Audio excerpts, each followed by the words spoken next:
परवानगी असेल तर चालू करू. धन्यवाद. तर एक सिंपल तुम्हाला मी आर्डिनो बोर्ड दाखवतो.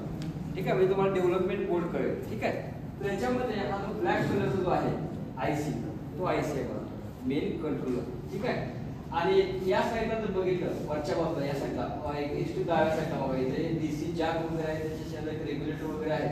ठीक आहे, हे सगळं अलीकडे खालच्या साईडला कॅपॅसिटर 2 आहे.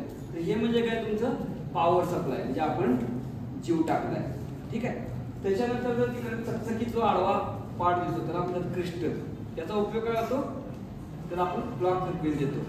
आणि सगळ्यात या साईडला लाल रंगाचं बटन आहे बघा, ते म्हणजे तुमचं रिसेट सर्किट. आणि तुम्हाला काय म्हटलं मी, त्या माणसाचे हातपाय बाहेर म्हणजे काय की ह्या ज्या वरच्या साईडला पिन्स आहेत बघा, या आहेत का वरच्या साईडला पिन्स, हे म्हणजे काय की डिजिटल इनपुट आउटपुट. ठीक आहे, आता तुम्हाला एक सगळ्यात महत्त्वाची गंमत सांगतो. अॅनालॉग आणि डिजिटल ह्याचा काय फरक माहिती आहे का तुम्हाला? कोण सांगू शकेल व्हॉट इज अॅनालॉग आणि व्हॉट इज डिजिटल? अॅनालॉग म्हणजे काय असतं, डिजिटल म्हणजे काय?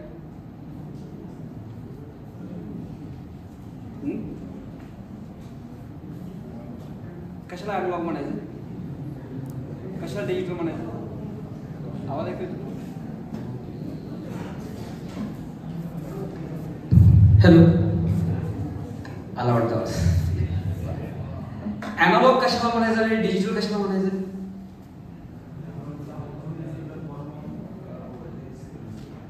Output is form off voltage. आणि कोणी सांगू शकेल का? डिजिटल क्वांटिटी, फिजिकल क्वांटिटी, अजून काय?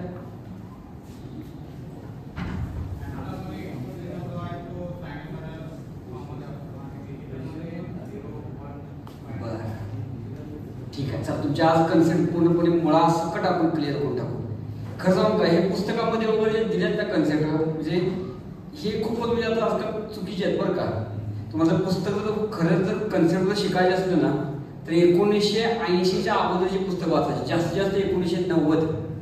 ठीक आहे, 95च्या नंतरच्या पुस्तकामध्ये कन्सेप्ट बऱ्याचशा क्लिअर दिलेले आहेत. ठीक आहे, त्याच्या मागचं एक कारण सांगेन मी.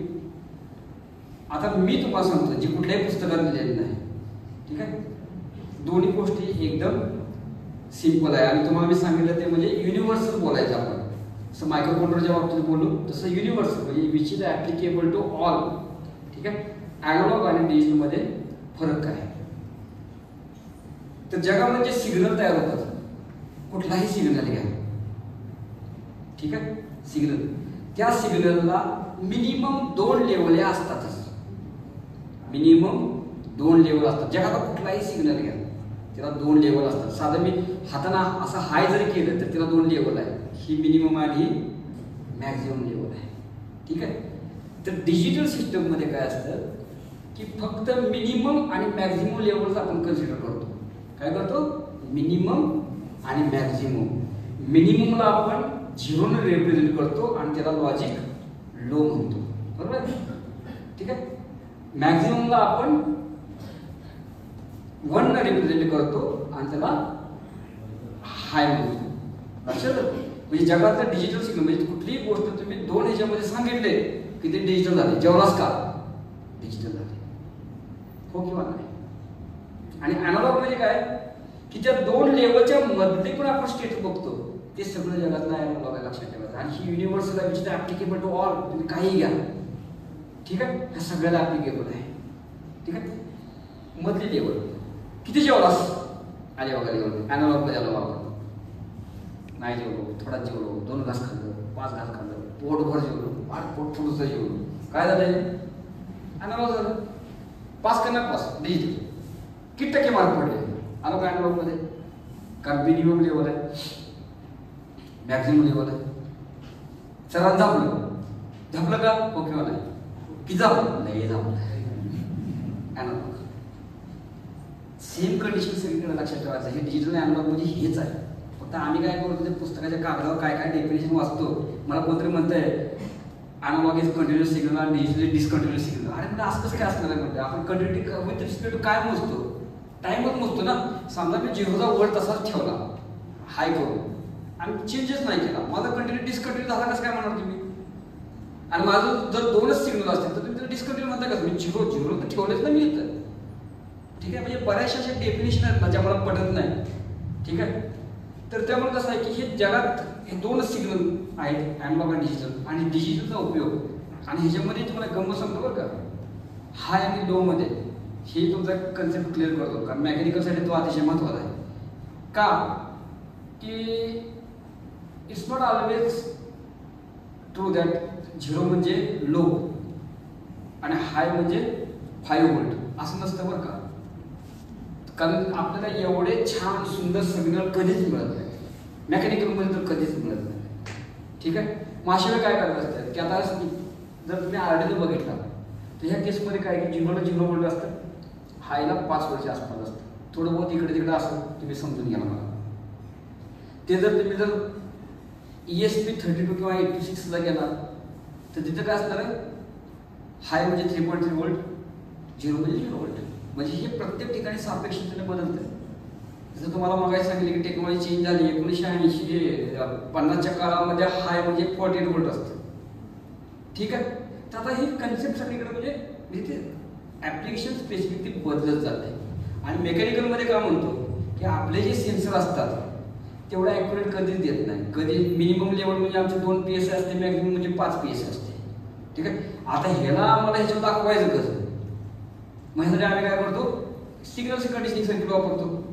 ठीक आहे, सिग्नल कंडिशनिंग सर्किट म्हणजे काय करतो की आम्हाला सिग्नल मिनिमम म्हणजे काय लेवल 2 आहे, मॅक्झिमम काय 5 PSI.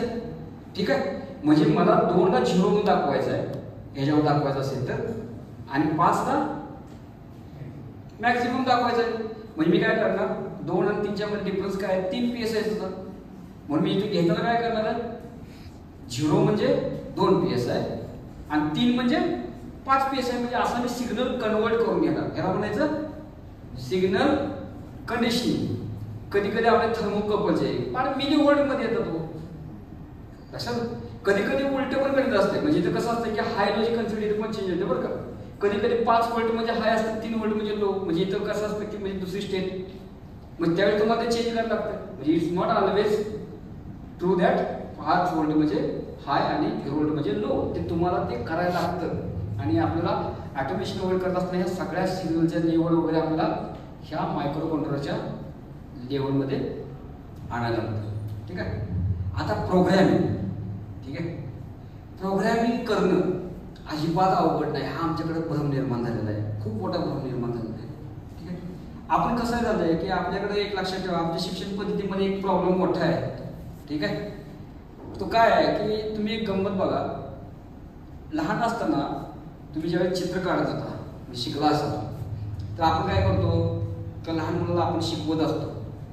अशा वेळी काय करतो की वर एक गोळा काढतो, उभी काडी काढतो, खाली 2 काड्या काढतो, परत आडव्या 2 काड्या काढतो. बरोबर आहे की नाही? ठीक आहे, तुम्ही बघा की हजारो वर्षापूर्वी ज्यावेळेस आधी मानव त्याच्या पोराला शिकवत होता त्यावेळेस तसं शिकवत होता. म्हणजे तुमची शिकायची जी ब्रेनची ताकद आहे ती अजूनही तशीच आहे. असं झालंय का बाबा की लाखो वर्षापूर्वीच्या गुहेमध्ये चित्र काढलंय, ते भीमबेटकाच्या गुहेमध्ये चित्र काढलंय, त्याच्यामध्ये असं आहे. आणि आता आम्ही आडवान्स झालेलो आहे, आमच्याकडे यायचं वगैरे युग आलेला आहे. आणि पोरं बसले तुमच्याजवळ पहिलीतलं किंवा बारकं 2 वर्षाचं आहे, आणि त्याला तुम्ही मस्त आहे ब्लेझर बिझर घातलेला माणूस वगैरे केस वगैरे लावलेला आहे. ते शिकलं काय आयुष्यात कधी नाही शिकणार ते. म्हणजे आमच्या एज्युकेशन सिस्टमला प्रॉब्लेम हा आहे की आम्ही मेन स्केलेटॉनच दाखवत नाही. ठीक आहे, कारण एक स्केलेटॉन एक माणूस कळला की 100 माणसं कळतात ना. आमच्याकडे काय झालं की हा माणूस शिकला, हा माणूस शिकला, मग मी तो माणूस शिकायचा, पण तो माणूस शिकला. आज सगळ्याचं कॉमन सांगणं काय आहे ते लक्षात. तसं इलेव्हन्थमध्ये म्हणजे हे सगळीकडेच काय झालंय की सगळ्याचं बेसिक तुम्हाला मी सांगितलं, सकाळपासून जे केलंय जगाला कुठल्याही मायक्रो कंट्रोलर तुम्ही शिकला, लक्षात ठेवायचं. सगळीकडे तेच आहे, पुस्तकात तेच आहे. ठीक आहे, जसं तुम्हाला गंमत सांगतो, प्रोग्रामिंग करत असताना स्पेशली ऑटोमेशनचे वगैरे सर्किट 2च प्रकारचे असतात तुम्हाला जोडायचे. किती? 2च प्रकारचे असणार आहे, अॅनालॉग आणि डिजिटल. ह्याच्या व्यतिरिक्त तुमचे सिग्नलच नाहीत, ह्याच्या व्यतिरिक्त नाही सिग्नल. ठीक आहे, आणि सगळ्यात आनंदाची गोष्ट म्हणजे आपल्याला सिग्नल 4 प्रकारचे. किती? 4 प्रकारचा.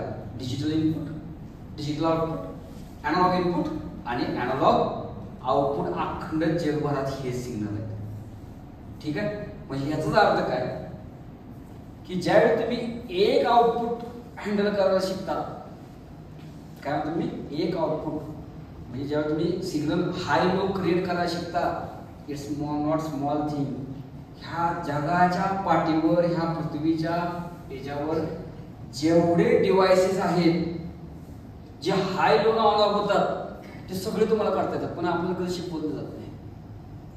ठीक आहे, ते सगळे जमतात कारण इट्स पण output device, you are now able to control. Simple example देतो. आमच्या इलेक्ट्रॉनिक्समध्ये तुम्हाला झालं असं, मेकॅनिकल पण होतच तेच, मायक्रोप्रोसेसर आणलेला असतो, त्या सगळ्या असे बघत असतात की हे काय आमचं काय प्रांतच नाही. ठीक आहे, मुळात म्हणजे मेकॅनिकलचा माणूस एवढे रॉयल असतात कुठेही बघा. मी कौतुक करत नाही, कुठल्याही इंजिनिअरिंग कॉलेजमध्ये जायचं आणि विचारायचं सगळ्यात भारी ब्रँच कोणती, मेकॅनिकल म्हणते. आणि जगात मला अख्खा महाराष्ट्रामध्ये एखादं पोरगं दाखवा की जे आमचं इलेक्ट्रॉनिक्स चांगले ब्रँच म्हणजे सगळे व्यवस्थित आहेत असं कोणच म्हणणार नाही, कारण सगळी सर्किटच असतात. ठीक आहे, मेकॅनिकल बघा, कधी बघा मेकॅनिकलचा म्हणजे तुम्ही जेव्हा बाहेर पडला की तिथे शिक्षकाविषयी कुठल्याही शिक्षकाची नेहमी गुणगानच गाणार ते, आणि आमच्या इलेक्ट्रॉनिक्स डॅश डॅश काहीच नाही. तर एवढी माणसं आहे. मेकॅनिकल म्हणजे कसं आहे की मी तुम्हाला गंमत सांगतो. सकाळी मी सरांना एक्झाम्पल सांगितलं. ठीक आहे, माझा मुलगा जेव्हा 10वीत ना 11ला गेला आणि मला त्याला कळलं की त्याला इमॅजिनेशन करता येत नाही, आणि मला इतकं वाईट वाटलं, पण माझ्या पोट्याला जमत नाही, मला काय हवं आहे. त्यावेळी मी जेव्हा विचार करायला लागलो की मला एक कळलं की हिला प्रोग्रॅमिंग वगैरे सगळं जमतं, पण हिला मेकॅनिकल गोष्टी कळत नाही. अक्षरशः 11वीचा अखंड वर्ष त्याला मी सॉलिड वर्कवर काम करायला होतं. ठीक आहे, त्याला क्लासला वगैरे कुठे टाकलाच नाही, म्हणजे हे पहिल्यांदा कर म्हणजे ते ब्लेंडर सगळं शिकलं त्याला. आत्ता ह्याला मला मी त्याला आत्ता 12वीत आत्ता मी त्याला परमिशन दिलं जा म्हटलं क्लासला वगैरे, कळलं. कारण का इमॅजिनेशनच नाही ना, एखादा पॉईंट इथनं तिथं किती अंतरावर आहे किंवा काय हे त्याला करायचंच नाही. ठीक आहे, पार्टला मेजरमेंट वगैरे घ्यायचं वगैरे सगळं खास त्यासाठी सॉलिड वर्क, आणि खास त्याच्यासाठी 4 लाख रुपये मशीन घेतलं मी, क्लासला पैसे दिले नाही. ठीक आहे, आणि ती घेतल्यानंतर 4 महिन्यानंतर आमच्याजवळ बिझनेस यायला सुरुवात झाला. तेव्हा त्याला नुसतं ते आणायचं, कट करायचं, ॲक्रिलिक कट कर, फोमशीट कट कर, सगळं तेच करायचं. इतकं वैतागलं नंतर कळालं की पैसे आले ते. तर मेकॅनिकल वाल्याचं तुमचं कसं झालं माहिती आहे का की तुम्ही थोडंसं लॉजिक जर वापरलं, इलेक्ट्रॉनिकची भीती वगैरे टाकली ना, तुमच्यासाठी काहीच अवघड नाही. ठीक आहे, एकदम म्हणजे प्रोग्रॅमिंग वगैरे एकदम सोपं आहे. कारण ह्या सगळ्याचं कसं मी तुम्हाला काय सांगितलं, 2 प्रकारचे सर्किट आहेत, अॅनालॉग, डिजिटल. ठीक आहे, ज्यावेळी तुम्ही एक लहानसा एलईडी लावायला शिकला तुम्ही शिकतात जनरली, म्हणजे तुम्हाला माहिती पडा एक एलईडी ऑन ऑफ करायला शिकता, याचा अर्थ जगातलं कुठलंही डिव्हाइस भले ती म्हणजे इंडस्ट्रीमध्ये लावलेल्या मोठ्या DC ऑपरेटेड क्रेन असतील त्या सुद्धा तुम्हाला जमतात. कारण ती कशावर चालते, हाय लो सिग्नलवर. मध्ये आम्हाला काय करायचं असतं, फक्त इंटरफेसिंगचं सर्किट बदलायचं असतं. ठीक आहे, जे तेवढ्या व्होल्टेजला चालणारं म्हणजे त्याला ड्रायव्हर म्हणतात थोडक्यात, म्हणजे ड्रायव्हर बदलत असतो. ठीक आहे, जसं आपण 2 व्हीलर ड्रायव्हर वेगळा, जीपचा ड्रायव्हर वेगळा असतो, मोठ्या गाडीचा ड्रायव्हर वेगळा, सेम कन्सेप्ट येत आहे. ठीक आहे, फक्त आपल्याला ड्रायव्हर वेगळा करा. म्हणजे लहान एलईडी ज्यावेळी तुम्ही ब्लिंक करतात त्यावेळी लक्षात ठेवायचं, लगेच मनाला आनंद झाला पाहिजे. जगातल्या सगळे डिव्हाइस जे हायलोनं चालू बंद होतात ते मला जावं लागेल, हा कॉन्फिडन्स जागा पाहिजे. आमच्याकडे हा कॉन्फिडन्स हा जागवत चालतोय. आता आम्ही तर आरडीओचं वगैरे वर्कशॉप मागं घ्यायचो, आपले झालेलं आहे 2 वेळा. ठीक आहे, ती पोरं म्हणजे मी दाखवायचो की एक एलईडी झाला की आम्ही पण 230 पर्यंत 440 पर्यंत जायचो. 440 ला कंट्रोल कर, किती 2 तासात. ठीक आहे, कारण का एक सिग्नल आपल्याला फक्त मेन करायचं काय ते. ठीक आहे, तसंच एक लहानसा पुश बटन, काय म्हणते मी, पुश बटन जर तुम्हाला लावायला जमला आणि त्याच्यावर एका पुश बटनवर एक एलईडी चालू करायचं तुम्हाला, तर जगाच्या पाठीवर जेवढे सेन्सर्स आहेत तुमचे महत्वाचे, जे प्रॉक्सिमिटी सेन्सर, लिमिट स्विच असतात बघा. ठीक आहे, हे सगळे तुम्हाला कंट्रोल करता येतात. काय, फक्त एक सिग्नल. कारण का ह्या बाळाला दुसरं काय कळत नाही, त्याला फक्त सिग्नल कळतात. ठीक आहे, डिजिटलला 0.5 व्होल्ट आहे. मग तुमचं तिकडचं सर्किट तिकडं काही असू दे, ते विचार नाही करणार, अरे बापरे एवढी मोठी क्रेन, मी एवढा, मी कसं काय चालवणार, तसं काय नसतं ते. कारण का मध्ये आपण ड्रायव्हर सर्किट टाकतो. म्हणजेच एक लक्षात ठेवा की एक पुश बटन चालू करणे, एलईडी चालू करणे म्हणजे हा अतिशय मोठा म्हणजे अतिशय मोठी अचिव्हमेंट आहे, लक्षात ठेवायचं. कधी कधी तुम्हाला सांगतो त्यासाठी एक लहानसा प्रोग्राम आहे, 10 ओळीचा प्रोग्राम आहे, ठीक आहे, एक LED आणि एक पुश बटनचा. त्याच्यावर 100 ते 150 प्रॉडक्ट तयार होतात, मार्केटमध्ये विकतात. 100 ते 200 प्रॉडक्ट त्या एकाच कोडवर वेगळे वेगळे, ठीक आहे. म्हणजे काय की तुमचं विजन पाहिजे की बाबा मी हे कोड तयार केला आहे, मला ऍप्लिकेशन काय करायचं आणि आपण ऍप्लिकेशन शोधायला कमी पडतो. तसंच दुसरी गोष्ट काय म्हणलं आपण, अॅनालॉग आणि डिजिटल. तर डिजिटलचं काय, त्यासाठी तुम्हाला एक LED चालू झाला पाहिजे आणि एक पुश बटन की जोडायला लागले की डिजिटल इन डिजिटल आउटचं कम्प्लीट. डिजिटल सिग्नल हे जनरली कशासाठी करतात की प्रेझेन्स दाखवण्यासाठी जास्त करून वापरतात, ठीक आहे. म्हणजे कुठली एखादी प्रोसेस चालू आहे का नाही. आणि अॅनालॉग कशासाठी वापरतात, स्ट्रेंथ, जे एक्झॅक्टली व्हॅल्यू काय असते, ते ताकद किती आहे ह्यासाठी नेहमी अॅनालॉग आपण हे करतो. आता दुसरं आलं म्हणजे काय, अॅनालॉग. अॅनालॉगसाठी एखादा सेन्सर घ्यायचा LM35 सारखा, तेवढा एक इंटरफेस केला की जगाच्या पाठीवर जेवढे तुमचे सेन्सर आहेत ते सगळे तुम्हाला जमलं पाहिजे.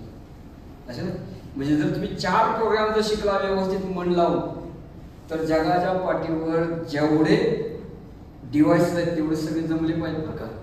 आणि हे पॉसिबल आहे.